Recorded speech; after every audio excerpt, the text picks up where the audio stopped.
Mela naraw is-somma ħanwaqfuha issa hekk bej wieħed tibqa' tila. Imma għandna 5,213,724 insomma euro. Dik il-figura fattila. U jalla tkompli tibqa' tila.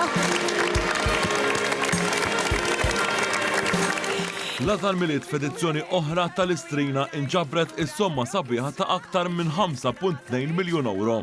Dawn il-fondi se jmorru għal-ħidma li twetta il-Fondazzjoni Malta Community Chest Fund matul is-sena li ġejja sabiex tajn fost oħrajn pazjenti li jitilgħu barra minn xtutna. Dan furja oħra ta' ġenerożità u solidarjetà mill-poplu Malti u Għawċi f'din il-maratona ta' 12 sija li xandret fuq l-istazzjonijiet lokali kollha fosthom fuq One. L-edizzjoni ta' din is-sena li saret fil-kulleġġ sportiv ta' Ħalkirkop kienet l-ewwel waħda taħt il-President Mirjam Spiteri da Bono.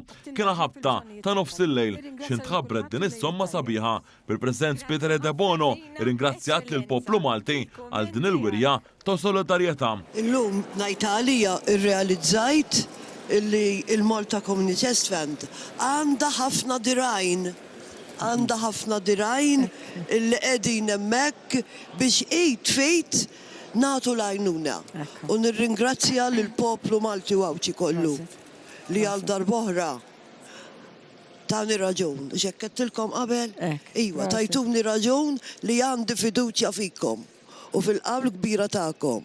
Grazzi ħafna. Din il-maratona bdiet ftit wara nofsinhar tal-għadha l-miliet fejn preżenti kien hemm l-ogħla awtoritajiet tal-pajjiż. Fost dawn kien hemm il-Prim Ministru Robert Abela li fisem il-Gvern ta' donazzjoni ta' 100,000 euro mill-Fond tal-Kawżi Ġusti.